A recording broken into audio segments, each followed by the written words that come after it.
absolute last moment to submit my applications.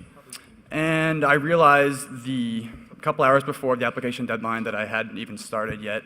So I did what everyone would do. I went to sleep. And in the morning, I woke up, and I called up the college admissions office of the specific university I was looking to get into. And I said, hello, my name's John Smith. I gave him some very generic name. I'm an academic counselor at a high school, and I have this kid here, and he's one of mine, and he says he submitted his applications, and you haven't gotten back to him. And I'm getting really worried because I realized that you haven't submitted anything back to him, and he's getting really scared. And they said, oh, well, what's his name? So I gave him my name, and I gave him my telephone number and my email address, and they said, all right, well, we'll get right back to him. So an hour goes by, and I get a call from the dean of admissions. And they're like, Kevin, what's going on? I said, well, I don't know, and I started getting all very nervous. I started stuttering my words. I started almost kind of choking up, I'm getting really scared. I want to get into this college. It's not fair that you haven't gotten back to me. I have good grades. I've got all these great things. He's like, oh, Kevin, don't worry. I'm so sorry. We didn't know that we didn't get your application. Just submit it right now, and we'll call it even. 2 hours later, he called me back and said, Kevin, you have 12 hours to drive up. Congratulations.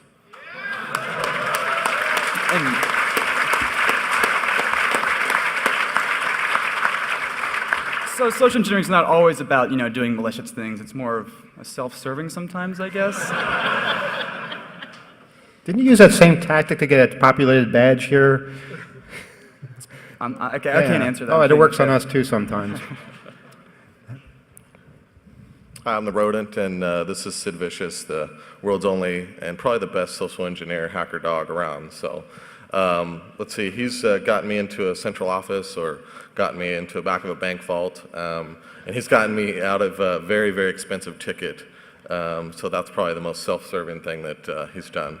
And I lived out in the desert in Las Vegas or Nevada, and you can drive fast, driving long distances, and I got pulled over, and the sheriff or the patrol officer was really pissed off and speeding through his territory, and he came up to the window and started telling me, and took my license and registration and went all this. And then after he came back and he started writing the ticket, and he was asking me why I'm driving so fast, and he can bust me because he got me going over 95. And I rolled down the window a little bit so Sid could get some air. And within about 30 seconds of talking to him, the officer was petting Sid, and he's like, "He's got some water?" His conversation changed from me committing a felony through his territory to my dog if he's got water. So after a couple minutes, he's like, "Well, tell you what, I'm going to write this for a lot less so you don't get as many points and you can actually go to traffic school." So he wrote it for 25 miles an hour under what he clocked me for. So and that was all. I know it was just, I just cracked the window a little bit, and Sid just started talking to him a little bit, and his way of being, and I was able to not be in so much trouble. So. I actually learned something the other day about New York City traffic tickets. If you haven't heard this, once they start writing the ticket, they can't stop. But if you catch them beforehand, Waterworks might work for you. It almost worked for me, but the officer was like, "No, I can't do it." I started to write the ticket. So, although she may have filled it out blank in the end, it was nice of her. Don't you know how to get out of tickets with social engineering? I think that was what I did. Okay, but there's a better way where you can get out of any tickets even after the guy writes it. Oh, do tell. But I don't know if it works. It works in California. It works in Nevada. Of course, I never did it. Right. And if I did do it, it's past the statute of limitations. That's my disclaimer. So once you get the ticket, you get the officer's serial number or badge number and the name. You already know what agency he is with. You have a court date to go. In certain states, if the officer doesn't show up at court, the ticket's automatically dismissed. So you do have to go through the process of scheduling a trial date, which means posting bail at arraignment, but you usually don't have to go to arraignment. You just simply prepay the ticket. But you don't want it on your record, of course.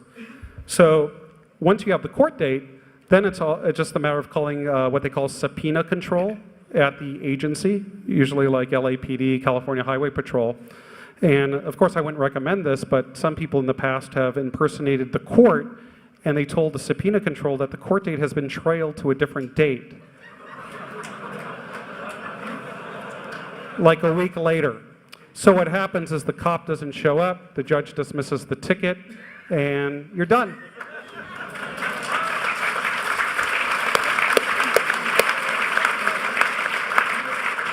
Okay, we're ready to do the first call. Hopefully the first of many. Is there anything I need to know about this contraption? Just pick it up? I was going to say something, but I can say it. Yeah, you can say it later.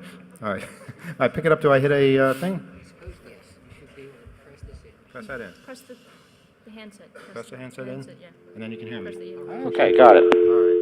All right. Now, what I'm going to do, just to explain, I'm going to call a station, a gas station. I don't know if they're open. You see, we didn't plan any of this out. It's not scripted or anything like that. So a large part of social engineering is failing. And we may fail, and that's something you have to get used to. The other thing is the quick getaway. When somebody makes you that you know, you're trying to get something you're not supposed to get, you need a way to gracefully back out so that all alarms aren't raised. So we're going to try that now. So I'm about to lift the receiver. Okay. And you can bring it up. I'm going to dial a number now. I'm just picking a station at random.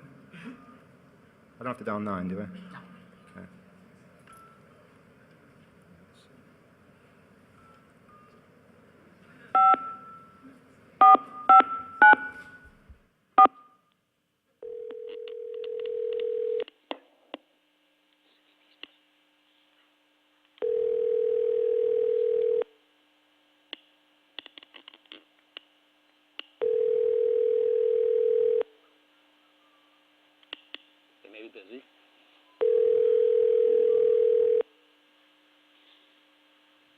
Hello, we are not available now.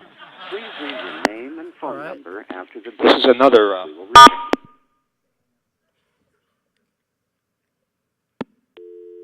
Okay. That was the failure I was telling you about. I thought they'd be open. They could be very busy. I'm going to try another one. We have a list of them here. Aren't they closing? Not yet. After tonight, maybe. All right, we're gonna try another one.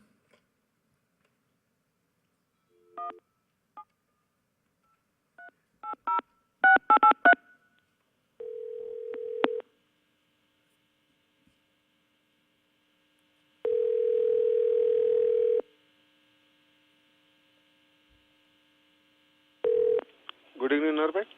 Yeah, hi, it's Brian over at BP Corporate. Who am I speaking to? I'm sorry? This is Brian over at BP Corporate. Who am I speaking to? Yet, I'm sorry, no understand, sir. I'm sorry, I'm calling from the corporate office. No, sir. Yes, I am. I'm calling from the corporate office in Houston. Yeah, tomorrow morning is office is closed right now. Tomorrow morning 8 o'clock is open office. You're not. What is your station number? Can you tell me that? BP gas station this, sir. Yes, I know it's BP, but what station number is this? Which number? The franchise number. Your street? I'm sorry? I have street number? The number of your gas station. Your phone number? No, the franchise number. I don't know, sir. You don't have that information. Okay. Okay, what is the manager's name? Yeah, Vicky Rana, sir. Okay, thank you so much. Welcome, sir. Good night, sir. Sometimes you just have to cut your losses and move on. I'm sorry about that. Can I try one more? Maybe we'll get a better result. Oh, boy. All right, don't worry. Patience is the key.